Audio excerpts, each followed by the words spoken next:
നിന്റെ അച്ഛനും അമ്മയും ഇതുവരെ എത്തിയില്ലല്ലോ മോളെ. അവരോട് സംസാരിച്ചിട്ടാ ഞാൻ വരുന്നത്. അവരെന്ത് പറഞ്ഞു? പുറപ്പെട്ട് കുറെ ദൂരെ ഇങ്ങോട്ട് എത്തിയതിനു ശേഷം പരിചയത്തിലുള്ള ഒരാൾക്ക് എന്തോ ഹെൽത്ത് പ്രോബ്ലം ഉണ്ടെന്നൊരു കോള് വന്നു. അർജന്റ് ആയിട്ട് അവിടെ നിന്ന് അങ്ങോട്ട് പോയി അവര്. ആണോ? അപ്പൊ ഇനി നിശ്ചയത്തിന്റെ കാര്യങ്ങളൊക്കെ ആ സമയമാകുമ്പോഴേക്കും അവരെത്തുമല്ലോ. ഡൗട്ടാണമ്മേ. നിശ്ചയം ക്യാൻസൽ ചെയ്ത് മറ്റൊരു ദിവസത്തേക്ക് ആക്കിയാലോ മോളെ? അതെന്തിനാ അച്ഛാ? നമുക്ക് ഫംഗ്ഷൻ മുടക്കണ്ടെന്നേ, ഇത് നടത്താം. മകളുടെ നിശ്ചയത്തിന് അച്ഛനും അമ്മയും ഇല്ലെങ്കിൽ അതെങ്ങനെയാ മോളെ? ഞാനും അവരോട് ഇത് തന്നെയാ പറഞ്ഞത്. ഗ്രാമത്തിലുള്ള അമ്മയുടെ സമക്ഷത്ത് വെച്ച് സമ്പ്രദായ പ്രകാരം നടത്താൻ പോകുന്ന നിശ്ചയമല്ലേ. ഞങ്ങൾ അവിടെ ഇല്ലെങ്കിലും കുഴപ്പമില്ല, എന്തൊക്കെ സംഭവിച്ചാലും അത് നടത്തണമെന്ന് വേദവതി അമ്മയോട് പറയാൻ മമ്മിയും ഡാഡിയും എന്നോട് പറഞ്ഞിരുന്നു. എല്ലാം വെറും കഥയാ. എന്തോ നടന്നിട്ടുണ്ട് വസന്ത. അത് മനസ്സിലായി. അച്ഛനമ്മമാരില്ലാത്തവരെ പോലെ അങ്ങനെ നടത്തുന്നത് ഒട്ടും ശരിയല്ല. നിശ്ചയത്താമ്പൂലം സ്വീകരിക്കാൻ ഇവിടെ ആരാ ഉള്ളത്? ഇതിനെ കുറിച്ചും ചോദിച്ചിരുന്നോ? ചോദിച്ചു കാണുമല്ലോ. ചോദിച്ചിരുന്നു. എന്തു പറഞ്ഞു? ഗ്രാമത്തിൽ ഒരുപാട് പുണ്യദമ്പതിമാരുള്ളതല്ലേ, അവരിൽ ആരെങ്കിലും അവരുടെ പ്രതിനിധികളായിട്ട് നിർത്താൻ പറഞ്ഞു. ഇനിയെന്താ, പ്രോബ്ലം സോൾവ് ആയില്ലേ? മകളുടെ നിശ്ചയവും കല്യാണവും കാണാൻ വേണ്ടി ഇവളുടെ അച്ഛനും അമ്മയും എത്രയോ കാലമായിട്ട് കാത്തിരിക്കുകയാണ്. അവരില്ലാതെ ഇത് നടത്തുന്നത് കറക്റ്റ് അല്ലെന്ന എന്റെ ഒരു അഭിപ്രായം.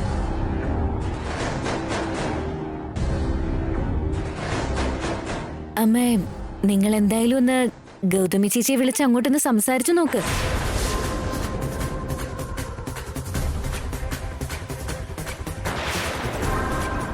അവരിങ്ങോട്ട് വരുന്നില്ലെങ്കിൽ അതിനെന്തെങ്കിലും ഒരു കാരണവും കാണും.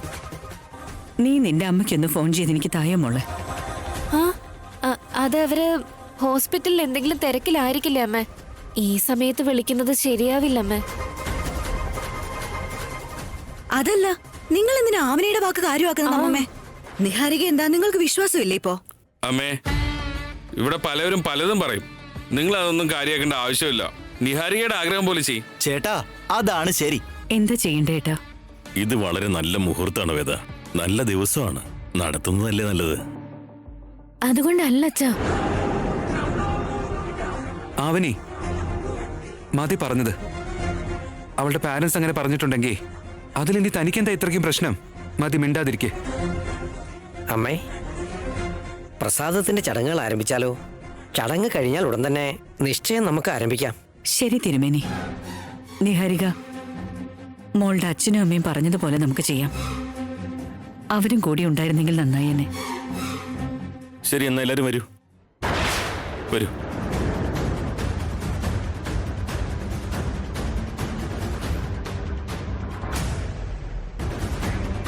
നിശ്ചയം മുടക്കാൻ വേണ്ടിയാ താനിപ്പോ ശ്രമിക്കുന്നത്. ചിലപ്പോഴൊക്കെ നല്ലത് ചെയ്യുമ്പോഴും ദോഷം സംഭവിച്ചേക്കാം. അതുകൊണ്ട് ശ്രദ്ധിക്കണം. ഇവരുടെ ഈ നിശ്ചയം ഏതെങ്കിലും ഒരു വിധത്തിൽ മുടങ്ങിയേ തീരും. വാ.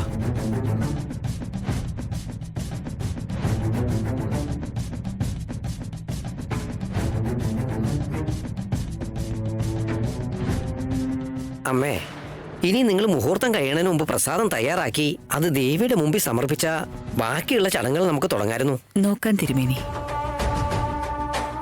ഇത്രയും കാലം ഞാനും വീട്ടുകാരൻ ചേർന്ന് അമ്മയുമായി ബന്ധപ്പെട്ട എല്ലാ ചടങ്ങുകളും ഭംഗിയായി നടത്തിയിട്ടുണ്ട്. ഇനി മുതൽ അങ്ങോട്ട് നിഹാരികയും മോനും ഏറ്റെടുത്ത് നടത്താൻ പോവാണ് തിരുമേനി.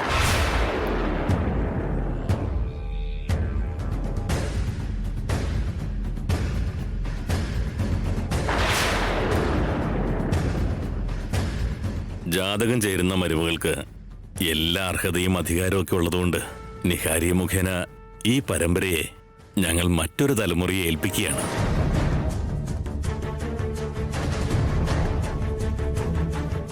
ഞാൻ തയ്യാറാക്കാൻ പോകുന്ന അവസാനത്തെ പ്രസാദവും സമർപ്പിക്കാൻ പോകുന്ന അവസാനത്തെ നിവേദ്യവും ഇത് തന്നെയായിരിക്കും.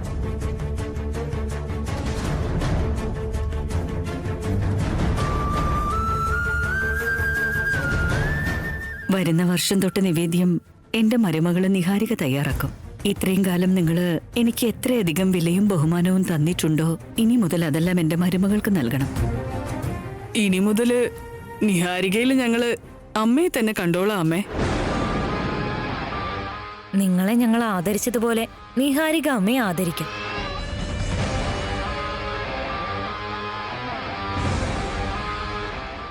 എല്ലാവർക്കും ഒരുപാട് താങ്ക്സ്. ഞങ്ങളുടെ അമ്മയ്ക്ക് യാതൊരു പേരുദോഷവും വരുത്താതെ ഇവിടുന്ന് അങ്ങോട്ട് ഞാൻ ഏറ്റെടുത്ത് നടത്തേണ്ട ബാധ്യതകളെല്ലാം ഞാൻ നടത്തിയിരിക്കും. എനിക്ക് നിഹാരിയേക്കും ഈ ഭാഗ്യം ലഭിച്ചത് മുൻജന്മ സുഹൃതമാണ്. ഈ ഭാഗ്യത്തിന് വേണ്ടി ഒരുപാട് പേര് കുറെ ട്രൈ ചെയ്തിട്ടുണ്ട്, പക്ഷെ നടന്നില്ല. വിധിച്ചവർക്ക് മാത്രമേ എല്ലാം സ്വന്തമാക്കാൻ പറ്റുമെന്നാ, അല്ലാതെ എല്ലാവർക്കും അങ്ങനെ ഇങ്ങനെയുള്ള സുവർണ അവസരം ലഭിക്കുമെന്നാണോ? ബാധ്യതകളെ ഏറ്റെടുത്താൽ മാത്രം പോരെ നിഹാരിക, അതെല്ലാം ഉത്തരവാദിത്തത്തോടെ നിർവഹിക്കണം. അപ്പോഴേ വിലയുണ്ടാവും. അല്ലാന്നുണ്ടെങ്കിൽ അപമാനിക്കപ്പെടേണ്ടി വരും. നിനക്ക് ആ സംശയം വേണ്ട ആവനി. നിഹാരിക നന്നായി കാര്യങ്ങൾ നോക്കി നടത്തിക്കോളും. അതല്ല ചേച്ചി, നിഹാരിക മുമ്പൊരിക്കൽ നോക്കിയപ്പോ പൂജാമുറിയിലേക്ക് കയറാൻ പറ്റിയില്ലല്ലോ. അപ്പൊ പിന്നെ ഇത്രയും വലിയ ബാധ്യത നിറവേറ്റാൻ പറ്റുമെന്നുള്ളതാ എന്റെ പേടി. ജാതകം കൊണ്ട് തന്നെ അവൾ ആ കടമകൾ നല്ലതുപോലെ നിറവേറ്റിയിരിക്കും. ഇളയ മകനെ കല്യാണം കഴിച്ചതല്ലേ, ആവനിക്ക് അവസരം ലഭിക്കുമെന്നാ കരുതിയത്. പാവം, ജാതകമേ ഒത്തുവന്നില്ല. ഒന്ന് നിർത്താമോ വേദ? സമയമാവുന്നു. നീ പ്രസാദം തയ്യാറാക്ക്.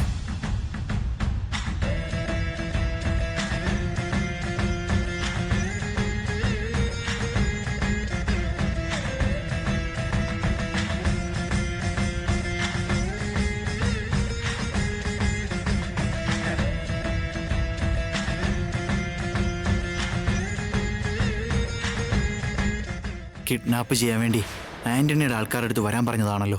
അവരിതെവിടെ പോയി?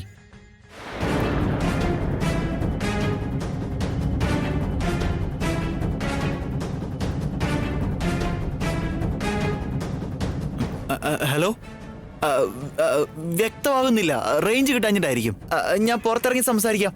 ഒരു മിനിറ്റ്, ഒന്ന് സംസാരിച്ചിട്ട് വരാം. ഫോൺ റിങ് ചെയ്തിട്ടില്ലല്ലോ.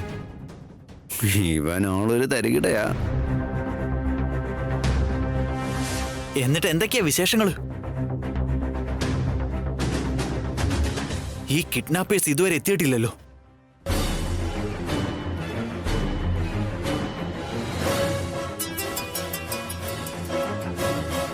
ഹലോ, നിങ്ങൾ എന്നെ കിഡ്നാപ്പ് ചെയ്യാൻ വേണ്ടി വരുന്നതാണോ അതോ എന്റെ എൻഗേജ്മെന്റ് കാണാൻ വേണ്ടി വരുന്നതാണോ? അതെന്താ അങ്ങനെ ചോദിച്ചേ? പിന്നെ വരാൻ ഇത്ര ലേറ്റ് ആവുന്നത് എന്താ? പ്രസാദം തയ്യാറാക്കുന്ന ചടങ്ങ് തുടങ്ങിയിട്ടുണ്ട്. ഒന്ന് വേഗം വാ. ഇടയ്ക്ക് വെച്ച് വണ്ടിക്ക് ഒരു പണി കിട്ടി, അതാ ലേറ്റായി. ശേ, ആ പഴയ വണ്ടി ഒന്ന് മാറ്റിക്കൂടെ? ഒന്ന് അപ്ഡേറ്റ് ആയിക്കൂടെ? ഈ ടേണിങ് കഴിഞ്ഞ് അമ്പലത്തിലേക്ക് എത്തും. ശരി ശരി, എന്നാ ഞാൻ ഫോൺ വെക്കുകയാണേ. വേഗം പോ.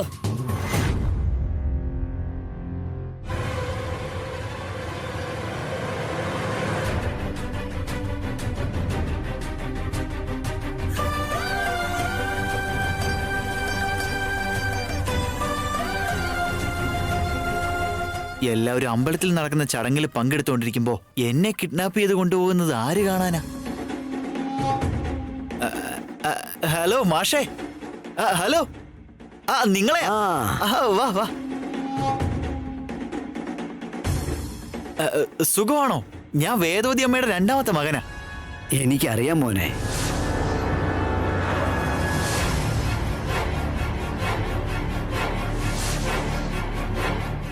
അതല്ല മാഷേ, ഈ അമ്പലം പണിതിട്ട് എത്ര വർഷമായി കാണും?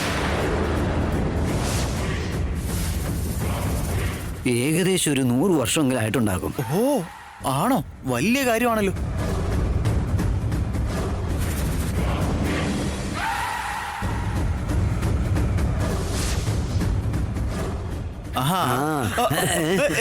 ആരാടാ നിങ്ങള്? എന്താ ഇത്? എന്നെ എന്തിനാ പിടിക്കുന്നത്?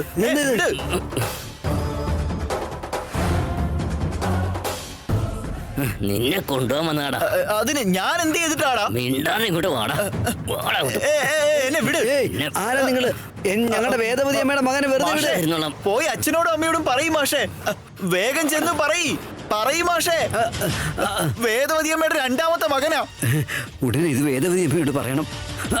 രണ്ടാമത്തെ മകനാ മാഷേ. ഞാൻ രണ്ടാമത്തെ മകനാ, കൃഷ്ണബാബു.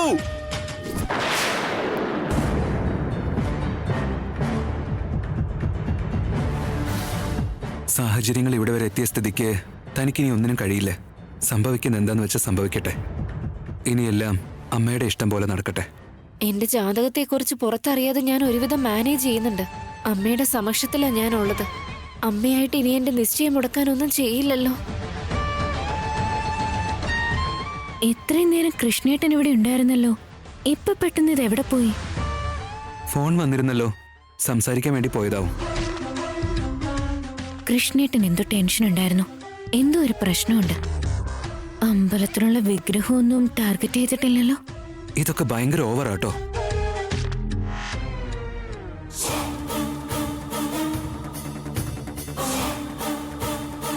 അങ്ങുന്നേ, അയ്യോ അങ്ങുന്നേ, ഒന്ന് നിർത്തണേ. എന്തൊരു രാജുവേട്ടാ? നിങ്ങളുടെ മകൻ കൃഷ്ണയെ ആരോ തട്ടിക്കൊണ്ടുപോയി.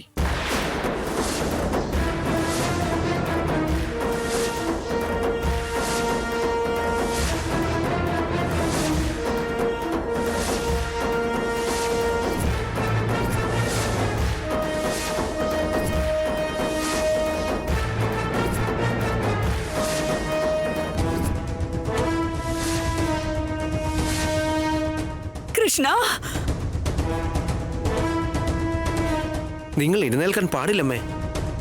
പ്രസാദം തയ്യാറാകും വരെ എഴുന്നേൽക്കാൻ പാടില്ല. അതുകൊണ്ടല്ല തിരുമേനി, എന്റെ മകൻ. നിങ്ങൾ ശരിക്കും കണ്ടിരുന്നു രാജുവേട്ടാ? ഞാൻ കണ്ട അങ്ങുന്നേ. നിങ്ങളുടെ മകനുമായിട്ട് ഞാൻ സംസാരിച്ചോണ്ടിരിക്കുമ്പോ കുറച്ചാളുകൾ വന്ന് തട്ടിക്കൊണ്ടുപോയി അങ്ങുന്നേ. എങ്ങോട്ടാ കൊണ്ടുപോയത്? വാ പോയി നോക്കാം. ആ വാ മോനെ. ഇതിനു മുമ്പൊരു തവണ ശ്രീകർ മോനെയും ആരോ വന്ന് ആക്രമിച്ചിരുന്നു. ഇത്തവണ കൃഷ്ണമോനെ തട്ടിക്കൊണ്ടുപോയി. ആരുടെ പണിയാണോ എന്തോ. ഈ ശുഭമുഹൂർത്തത്തില് ഒരു ശുഭകാര്യം ചെയ്യാൻ വേണ്ടി ഞങ്ങൾ വന്നത്. എന്നിട്ട് എന്റെ ഇങ്ങനെ ആയത്?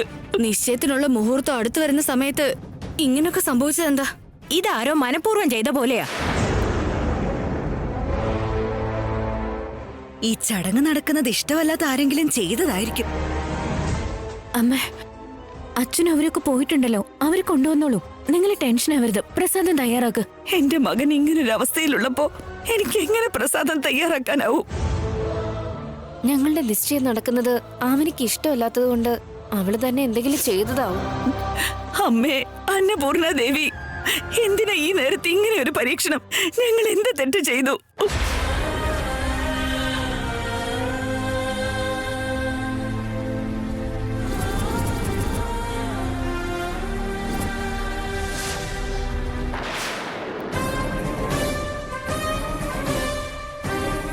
എന്തുപറ്റി? എന്നെ എന്തിനാ കൊണ്ടുവന്നത്? എന്തിനാ ഇങ്ങനെ ചെയ്തേ? ഞാനെന്ത് ചെയ്തു? നിശ്ചയം മുടക്കാൻ വേണ്ടിയാ നീ ഇങ്ങോട്ട് വന്നതെന്ന് എനിക്ക് നന്നായിട്ട് അറിയാം. നീ തന്നെ എന്തോ പ്ലാൻ ചെയ്ത് എന്റെ കൃഷ്ണനെ ആളെ വിട്ട് തട്ടിക്കൊണ്ടു പോയതല്ലേ? അത്തരം നീചമായ കാര്യങ്ങൾ ഞാൻ ചെയ്യില്ല. നീയാ ചെയ്തത്. അങ്ങനെയൊക്കെ ചിന്തിക്കാറ് നീയല്ലേ? സത്യം പറയേ.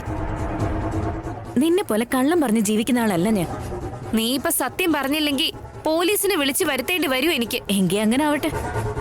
വിളിച്ചു വരുത്താൻ പറ്റുന്ന അത്രയും പേരെ വിളിക്ക്. ഇങ്ങോട്ട് വിളിച്ചു വരുത്താനാണെങ്കിലും അല്ല അങ്ങോട്ട് പോവാനാണെങ്കിലും ഓക്കെ.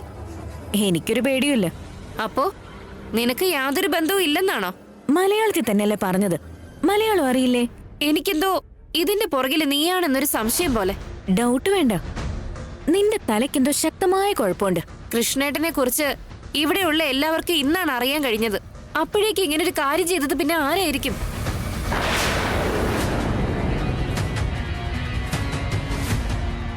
ഒരു പിടിയും കിട്ടുന്നില്ല അമ്മേ.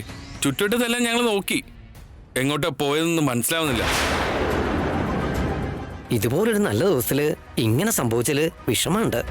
മകനെ കിഡ്നാപ്പ് ചെയ്തിട്ട് പ്രയോജനമുള്ള ആരാ ഉള്ളത്?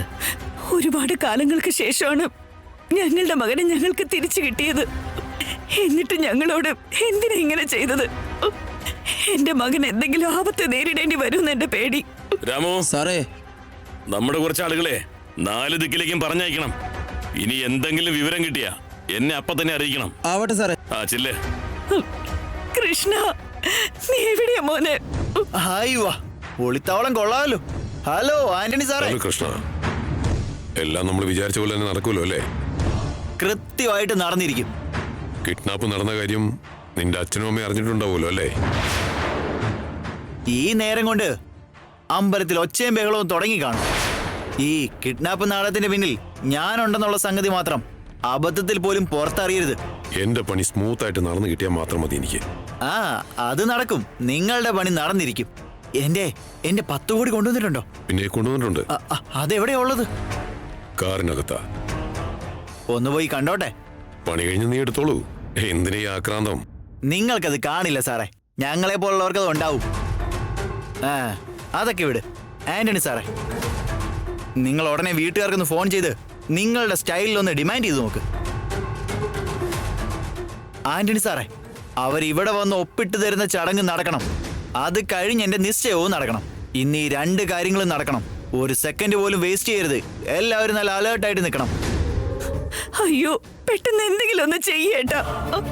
എന്റെ മകൻ ആരെ കൊണ്ടുപോയതെന്ന് അന്വേഷിച്ച് കണ്ടെത്തി അവരുടെ കയ്യിൽ നിന്ന് അവനെ രക്ഷപ്പെടുത്തി കൊണ്ടുതാ. കൊണ്ടുപോയതിനെ കുറിച്ച് എന്തെങ്കിലും ഒരു വിവരം കിട്ടിയിരുന്നെങ്കിൽ നമുക്ക് കാര്യങ്ങൾ എളുപ്പമായിരുന്നു. പോലീസിലെ കംപ്ലൈന്റ് ചെയ്യാച്ച.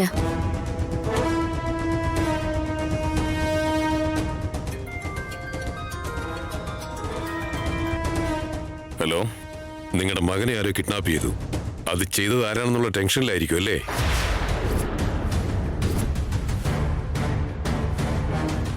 ഏയ്, ആരടാ നീ? എന്ത് കാര്യത്തിന് എന്റെ മകനെ കിഡ്നാപ്പ് ചെയ്തത്?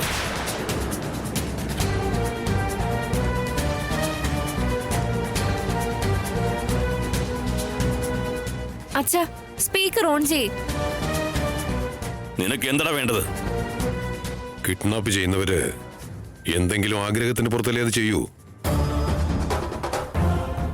അതെന്താണെന്ന് ഞാൻ പറയണമെന്നുണ്ടെങ്കിൽ നീ നിന്റെ ഭാര്യയും മാത്രം ഞാൻ ഈ പറയുന്ന സ്ഥലത്തേക്ക് വരണം.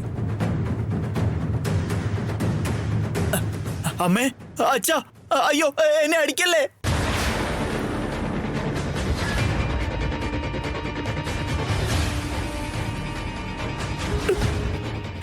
വേണ്ട, എന്റെ മകനെ ഒന്നും ചെയ്യരുത് പ്ലീസ്. സംസാരിച്ചോ. എന്നാ മകനോട് സംസാരിക്കണമെന്നുണ്ടോ? ഇതാ, സംസാരിച്ചോളൂ. അമ്മേ, മോനെ, അമ്മേ, ഇവരാരാണെന്ന് എനിക്ക് അറിയില്ല. അമ്മേ, ഇവരെന്തിനാ എന്നെ കിഡ്നാപ്പ് ചെയ്തതെന്നും എനിക്കറിയില്ല. ഇവരെന്നെ അടിക്കുന്നമ്മേ. അമ്മേ, അയ്യോ, എന്നെ അടിക്കല്ലേ.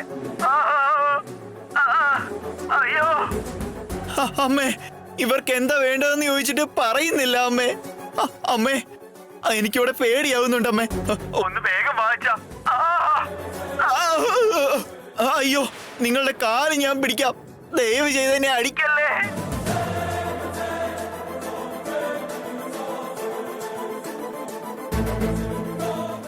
എന്നെ ഒന്ന് വെറുതെ വിടണേ. ഇന്നെന്റെ നിശ്ചയം നടക്കേണ്ടതാ. ദയവ് ചെയ്ത് എന്റെ മകനെ അടിക്കരുതെന്ന് പറഞ്ഞില്ലേ, പിന്നെ എന്തിനാ നിങ്ങൾ അടിക്കുന്നത്? ശരിക്കും എന്താ നിങ്ങൾക്ക് വേണ്ടത്? അമ്മേ, അമ്മേ, എന്ത് വേണമെന്നുള്ള കാര്യം ഞാൻ പറയാൻ വേദവതി അമ്മേ. ആദ്യം നിങ്ങൾ ഇങ്ങോട്ടൊന്ന് വാ. എങ്ങോട്ടാ വരേണ്ടത്? ഗ്രാമത്തിന് പുറത്തുള്ള ആ ഗോഡൌണിലേക്ക് വന്നാൽ മതി.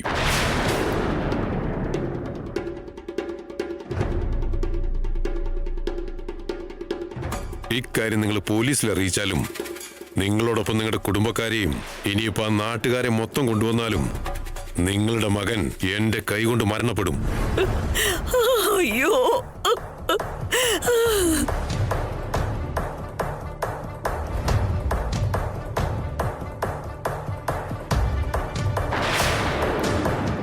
ശരിക്കും അത് ആരായിരിക്കും? നിങ്ങൾ കൊടുത്ത വാണിംഗ് കേട്ട് അച്ഛനും അമ്മയും നിൽപ്പുറയ്ക്കാതെ വേഗം ഇങ്ങോട്ടേക്ക് വരും. എന്റെ പെർഫോമൻസ് എങ്ങനെയുണ്ട്? പൊളിച്ചടിക്കില്ലേ? ഈ സീരിയൽസിലൊക്കെ പോയാൽ നന്നായിരിക്കും അല്ലേ? വേണമെങ്കിൽ സിനിമയിലൊന്ന് ട്രൈ ചെയ്തു. Thank you. ആന്റണി സാറേ, 10 കോടി രൂപ എനിക്കൊന്ന് കാണിച്ചു തന്നുകൂടെ? ഇത്രയും നേരം വെയിറ്റ് ചെയ്തില്ലേ, കുറച്ചു നേരം കൂടി ഒന്ന് വെയിറ്റ് ചെയ്യൂ. ഡോക്യുമെന്റ്സിൽ ഒപ്പിട്ട് കഴിഞ്ഞാൽ ഉടൻ തന്നെ നിനക്കത് എടുക്കാമല്ലോ. ഇങ്ങനൊരു മനുഷ്യൻ അതേ ഡയലോഗും പറഞ്ഞ് ഇങ്ങനെ നിൽക്കോ? ശരിയാവട്ടെ, എന്ത് ചെയ്യാനാ, വെയിറ്റ് ചെയ്യാം. പെട്ടെന്ന് നമ്മൾ അങ്ങോട്ട് ചെന്നില്ലെങ്കിൽ അയാൾ നമ്മുടെ മകൻ എന്തെങ്കിലും ചെയ്യും ചേട്ടാ.